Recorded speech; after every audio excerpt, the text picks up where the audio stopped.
that's kind of the pattern is we've been really stuck. And then we have like we see a little ray of hope in the sky. And then the dark clouds come again, and then it's just like, oh man, we're never going to make it. Have you been wondering how to break free from the affair once and for all? Now's the time to take back your life, your emotions, find happiness, joy, and fulfillment with your marriage. HealingBrokenTrust.com is the place where you can find resources to take the healing journey to the next level. You'll find incredible resources for every stage of your affair recovery journey. Connect with our team of qualified affair recovery therapists who stay current with the ever-growing, ever-changing affair recovery research that's available to help you heal wherever you are in the process. Take our home study course focused on helping you communicate and express yourself in a way that gets you what you want. You can also book an incredible one-on-one intensive retreat where instead of dragging out the pain over months or years, you can condense the time it takes to heal in just a matter of days using scientifically proven methods that work to help couples lower their guard, let go of the fear, melt the anger, and experience each other at a deep emotional level you may have never experienced before. So what are you waiting for? Go to HealingBrokenTrust.com. But don't take our word for it. Read the client letters and listen to the reviews on the HealingBrokenTrust.com website. So go to HealingBrokenTrust.com and we'll talk to you soon. Welcome to Healing Broken Trust podcast with Brad and Morgan Robinson. We're here in Tulsa, Oklahoma at our home, actually in a suburb of Tulsa.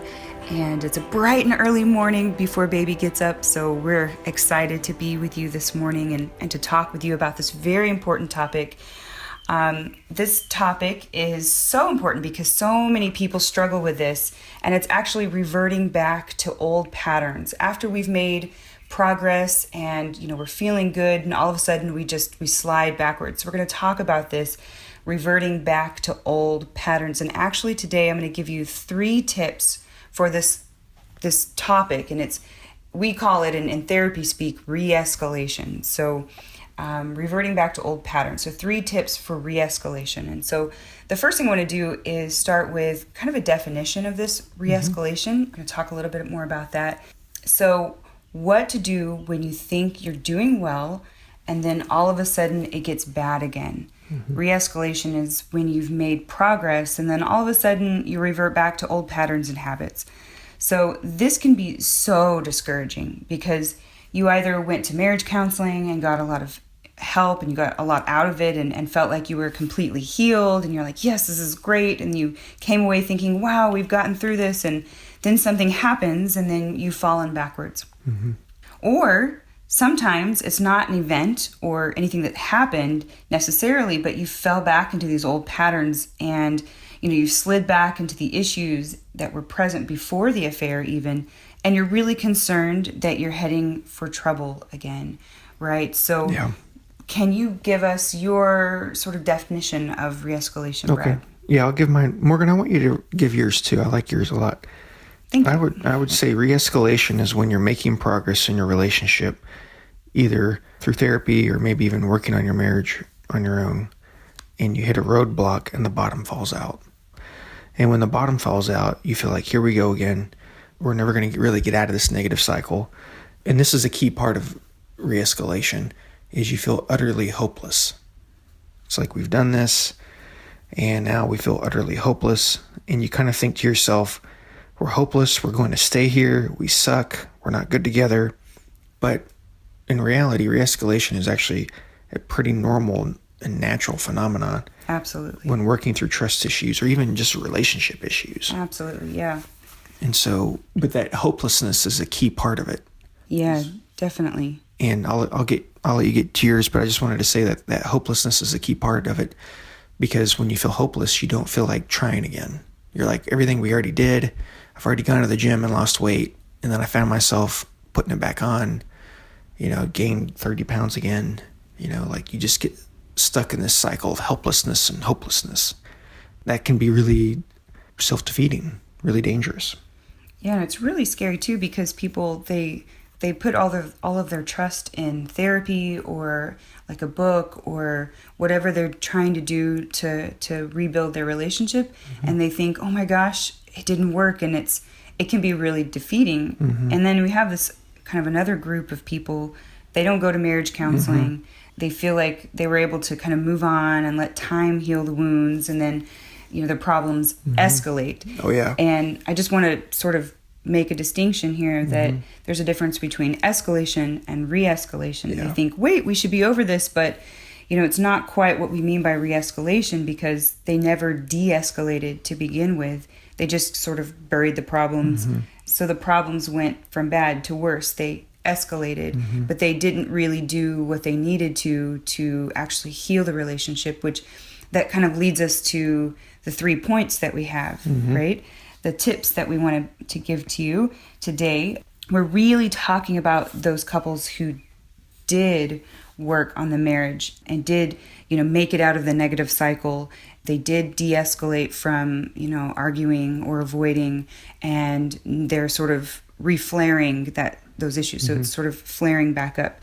So, And Morgan, that reflaring back up could even be, a short period of de-escalation. It doesn't have to mean, we were good for months. It often means we were good. We really were in a terrible, terrible, terrible spot for a long time. And then we started to feel like we were gaining some momentum. And then there was a trigger again about the affair, or we got into another argument again, and then just the bottom fell out. Yeah. And so it's often like, usually it's just, that's kind of the pattern, is we've been really stuck.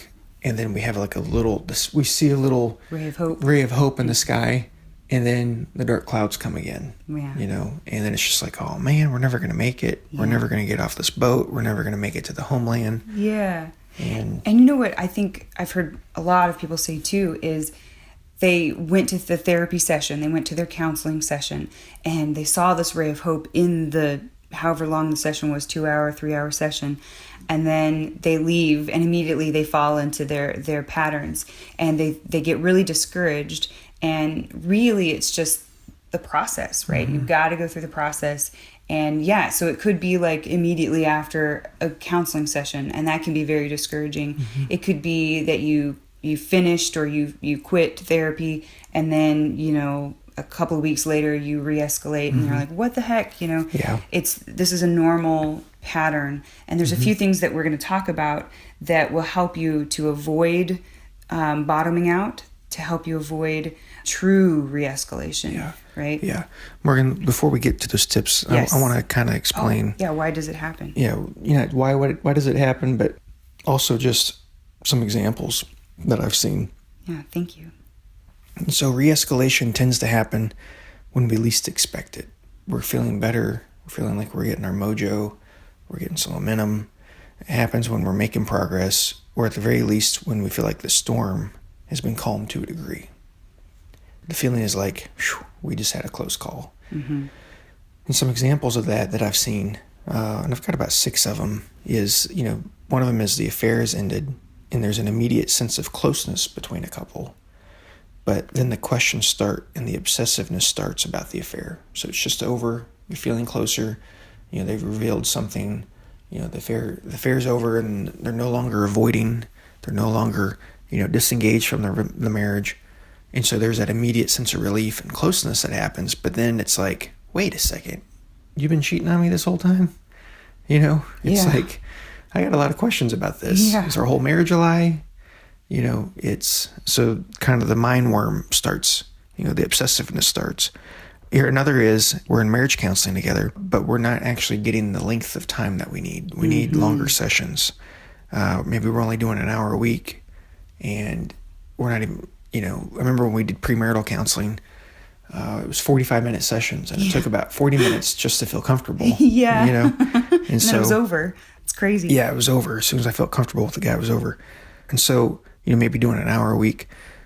This is also extremely common, though, is when you're skipping, if you're working with a therapist and you're skipping sessions, you're skipping weeks, this is the area where I really discovered re-escalation, is I would have couples be with me hour at a time, back in the day when we did hour sessions. Yeah, back in the day. But what happened is something would come up, and it was so easy to re-escalate within an hour a week. And it was also really easy to re-escalate just having that. Skip weeks? Yeah, well, they would skip weeks, and then it's hard to build when you're coming through trust issues. The momentum is dragging. And one thing I heard a lot of people say, they would say something like, oh, we're just not in a good place to come to therapy. And I'm thinking, no, that's when you really need to come to therapy. It's like they wanted to get their crap together before they actually made it to your session. Almost like, I think I heard Oprah say, is it just me, or do you clean the house before the maid comes? It's like, no, man, like, when you are in a bad place, you definitely need to come to therapy because the therapist needs to help you out of the bad place. But when you have 45 minutes to an hour in the session, that's insane. Like, you have two people plus the therapist. Everybody needs to say their part, and you're going to really you're going to give yourself like 10 minutes to do that. Like, and honestly, that's why we have retreats. Yeah, exactly. It's like going to confession to a priest. But let me clean up my act before I go confess my sins to somebody. Of course you need to clean up your act, but it's, let me go tell them all the good things I've been doing. Right. It doesn't work that way. No. So anyway, that's usually when a couple misses, like at least one session, they're going an hour a week, they're destined to re-escalate. Yeah. There's definitely going to be some explosion. It just happens because you're not through the process yet. And you haven't completed the bonding events that make you feel safe and secure, that calm that trauma response, that amygdala in the brain. Right. The third thing that I've seen that causes re-escalation is thinking we've gotten the full truth, but then discovering another big detail about the affair on our own, or because they confessed it to us. That often feels like starting over. Absolutely. It's re-traumatizing. Well, you think you got the story, and then you find out, oh, you did sleep with them? Oh, you did? Oh, but you said you didn't 50 other times. Yeah. Well, what am I supposed to believe now? Yeah. It's like, well, that didn't make any... Did you have a baby with him? Am I going to find that out next? Yeah. You've been paying child support I didn't know about? Oh, my gosh. What about... So their car was red? You said it was blue. Whoa. The details are terrible. What is this? Well, people get stuck in that. Yeah. The other part of that, Morgan, is you think you got the full truth. I've seen re-escalation happen where there's a crazy affair partner who contacts somebody through social media. Couple's doing fine. They've worked through a lot of their issues, and they're on a good path. But then the affair partner just contacts them out of the blue. And, that's going to re-escalate. Sends them information that may or may not be true. Right. Just contact from the affair partner, just screwing around with somebody's head. I've seen that happen. Yes. And it's really devastating. That's where social media becomes a real pain in the butt. And Morgan, that kind of situation, when you've got that level of, you can complete the bonding events, you can complete the healing process, with a therapist, but when somebody does that, is that evil, does something that ridiculous just to mess with somebody, that's going to be a cause of re-escalation where, they're going to need to go back through the therapy because it just stirs up so much stuff again. Yeah. They're going to need to work with a trauma therapist to work through that. So the fourth thing that I've seen that causes re-escalation is when the injured partner has been cheated on severely multiple times and they have PTSD. They have post-traumatic stress disorder. It's not just the symptoms of it, but they have full-blown PTSD. And they're seeing a trauma therapist. They're making progress using EMDR. They're finding relief. But because all the trauma hasn't been dealt with yet, they find themselves triggered easily still. And because they haven't been able to trust their spouse 100%, they get triggered easily. And so part of when they're working through trauma and they're in EMDR, they're feeling like they're making progress or wounds are being healed. What happens when, I'm not a trauma expert, but my understanding of what has been explained to me by trauma therapists is that when somebody works through a traumatic event, unless, part of an affair that's traumatic, what's going to pop up is a piece of that affair that's less traumatic.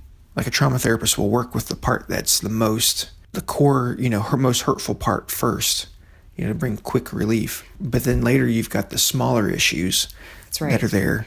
Yeah, I've heard it explained as like sediment at the bottom of a pond or the ocean, right? So you go in and you dig out the big rock of the core of the issue, but as you're doing that, you're pulling up sand and silt and it's clouding your eyes and those sort of things. So yeah, you'll pull up the big chunk, but all the stuff underneath it and around it gets ruffled as well, rustled, and so then you have to kind of deal with those things too, those little meteors that come up with the big meteor, and it just, those things get kind of pulled to the surface as well. So you kind of have to deal with those. Yeah. But there's smaller things that are deeply hurtful that aren't maybe as hurtful as the major thing, right? But they pull up, they come up, and they have that kind of like that song you can't get out of your head, like an earworm. That's kind of what when we obsess about the affair is like. It's these earworms that questions we can't get over. And so where that can cause re-escalation is, man, I'm feeling great. And we feel good for a few days. But then the next part of the trauma comes up that has to be dealt with. And that's our mind. When these things pop up like this, that's our mind saying, hey, we haven't fully dealt with this yet. Right. This is the next piece we got to deal with. It's a natural physiological response to trauma. Yeah. And it happens. And, it's not anything wrong with you or, you're not flawed. That's just the natural response to these things. Yeah. Here's the fifth thing that I've seen cause re-escalation. It's working with the affair partner. Still having a working relationship with them. Yeah. Morgan, that honestly may even be hard for a lot of folks, a lot of people, that makes it hard to de-escalate just because you're in a constant state of anxiety as the one who's been betrayed. You mean you still have to work with them or work near them every day? You still have to occasionally email them or work on the same team together. And so that can be a cause to not de-escalate, but that can also be a cause of re-escalation. Certainly. But it definitely makes progress a lot harder when that person's still around. And then the sixth, of course, is contacting or resuming the affair again. That's going to cause, more than anything else on here, re-escalation. Absolutely. Back into old patterns and all hell breaking loose. So part of getting out of re-escalation is avoiding these things. Certainly. So if we get into that, and then there's other stuff. But Morgan, I want you to share your tips. Yeah. So we have 3 tips that I really just kind of pulled together that I thought would be really helpful for you guys as you are avoiding re-escalation or working through re-escalation, things to remember. So tip number 1 is basically don't drop out early. Finish the process. Trust the expert. So if you've started with us or you've done a retreat with us, you've gotten great help, then don't drop out early. Finish the process because it's extremely important. There's actual science to this. There's research that validates the length of time that we do, the amount that we do, what we do, everything we do in the order that we do it. There's science and research and statistics that back our approach. And so when we say you need 20 hours, or we say you need this, or you need to do that, do it and don't quit. So, sometimes the issue is that you didn't get the right help, but sometimes it's just a normal mark of progress, like we've talked about. A lot of couples, when they come to counseling, they experience huge breakthroughs early on because they're identifying the negative cycle. They're breaking out of that negative cycle and they're beginning to connect in ways they never imagined possible. And sometimes people think they're done with counseling, so they drop out early. And why spend any more money? I hear people say, we don't need to. We seem fine. I feel good. You feel good. And then they go home and the problems, they just re-escalate. So don't drop out early. Even if you feel great, even if you feel terrible, don't let your feelings be the indicator of whether you stay in therapy or you just finish what the expert says, because those feelings can be fleeting and you're going to be on a roller coaster anyways. So just stick with the program and finish it. But of course you have to make sure that you're getting the right help and it is the right program, because you could be spinning your wheels on something that just doesn't work. So you'll experience great highs in therapy where you're experiencing your partner at a new deep emotional level that's amazing. And you'll also have some lows as you're going through the process and developing new skills and habits like listening and making room for each other's emotions and, all of the wonderful things that come with learning new skills.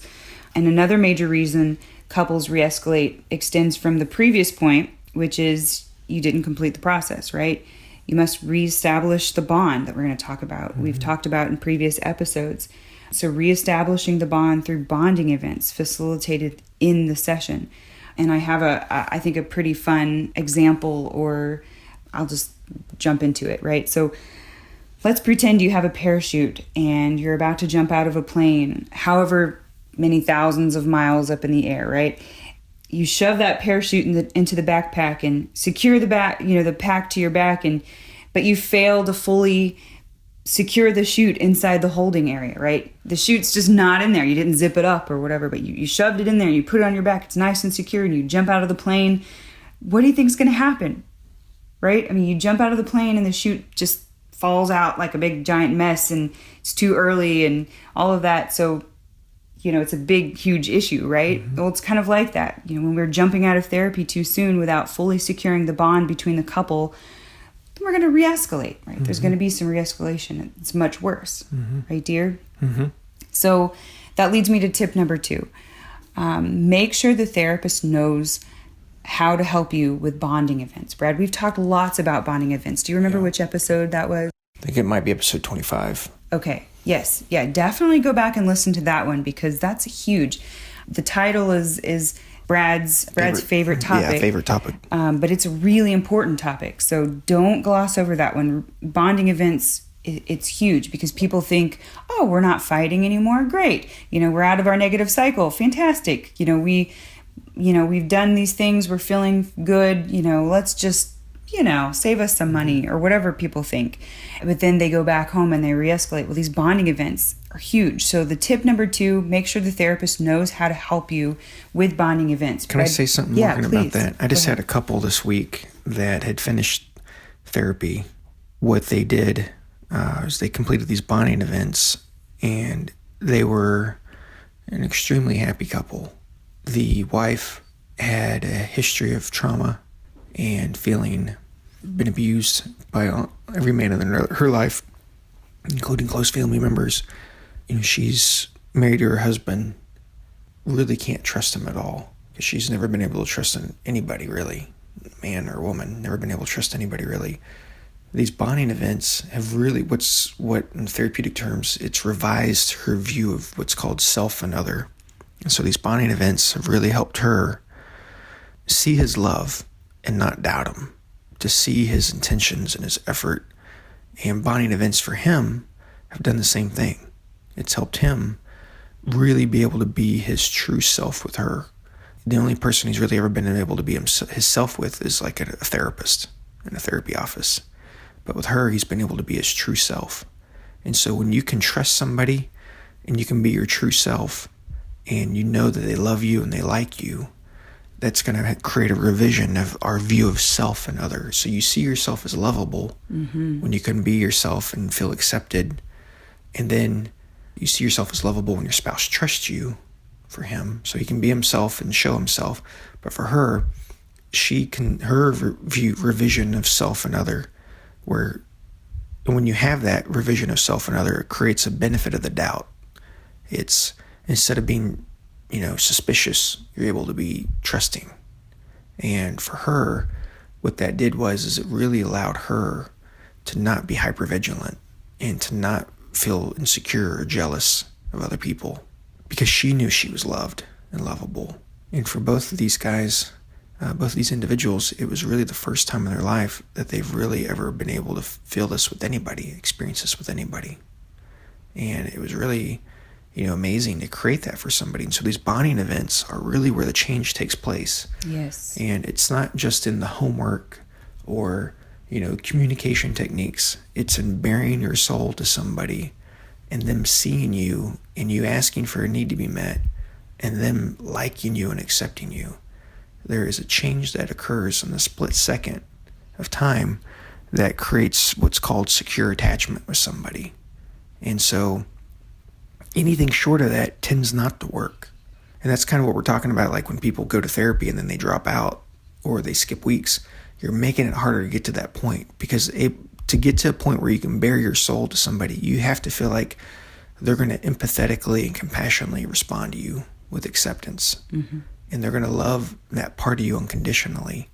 And to do that, you've got to de-escalate first of all, and know that you're going to be in a safe place with them.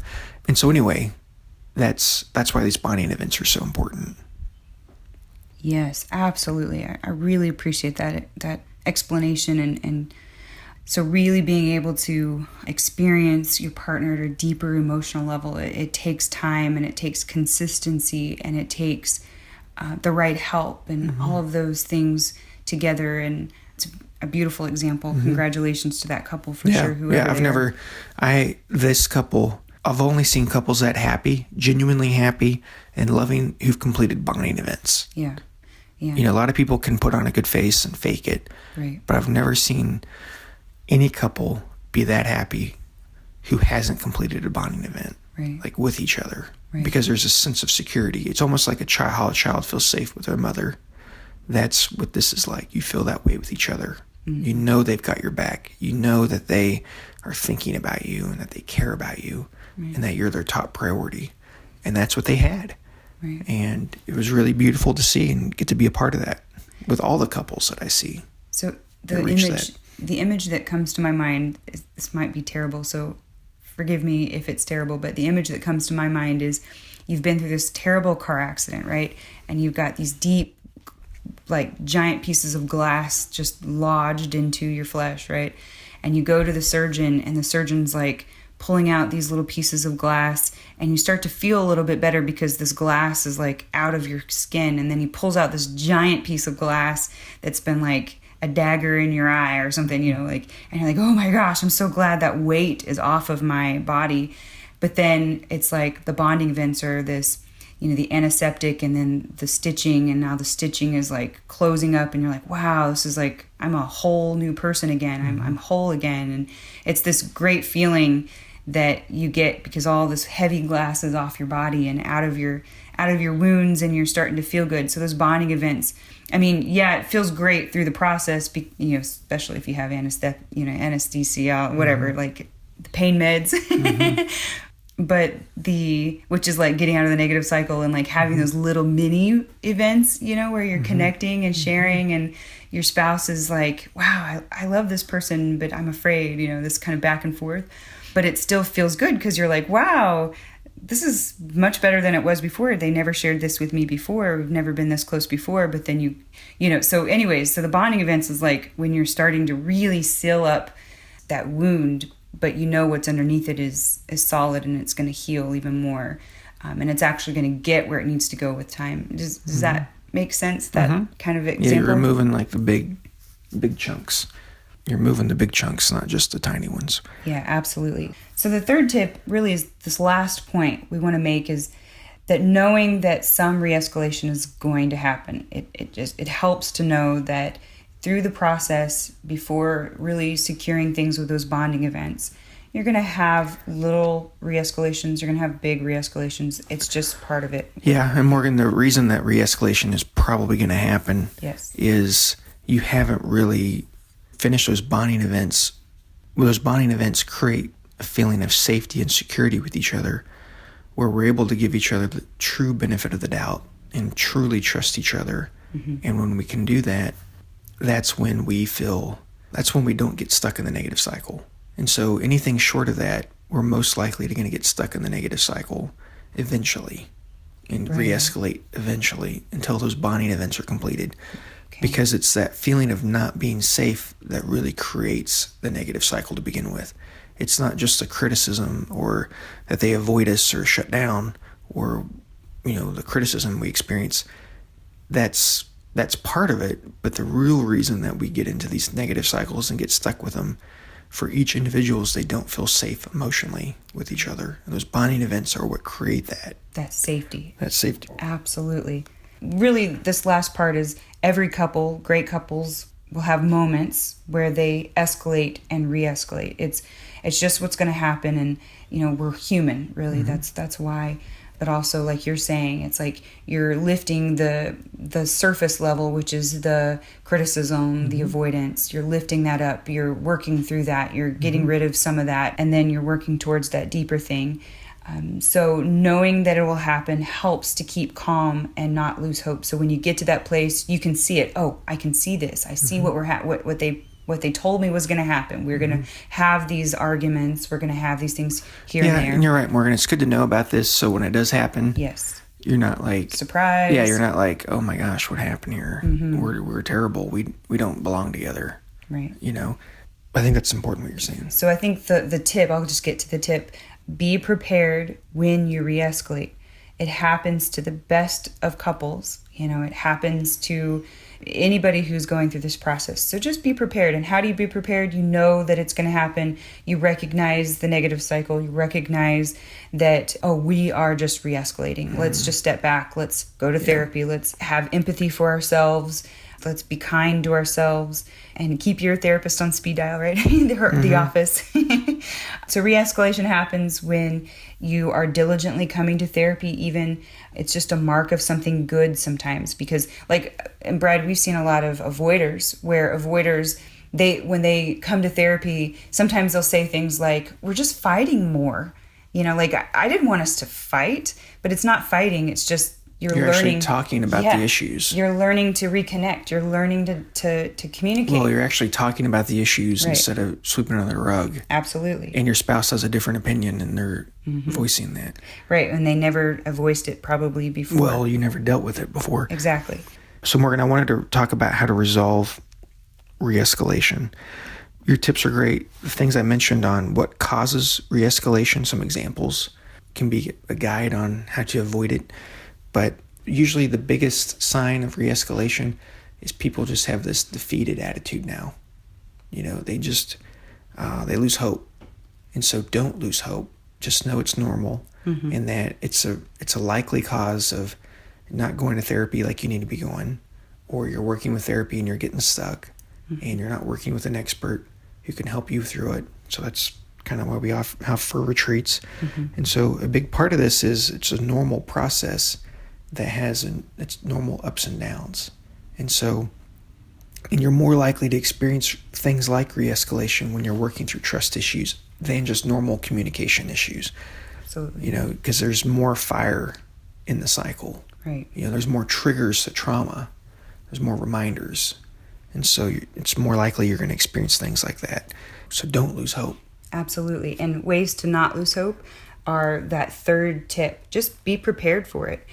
And you can be prepared for it by going to therapy, understanding your cycle, knowing what triggers are going to be there. Yeah. And Morgan, the single biggest cause of re-escalation out of all those examples I gave and the stuff that you're talking about is people not going to counseling consistently. Right, consistently. And for the length of time. Like weekly. Yeah, and you need more than an hour a week. Yeah, more than 45 minutes. It's crazy. That is crazy.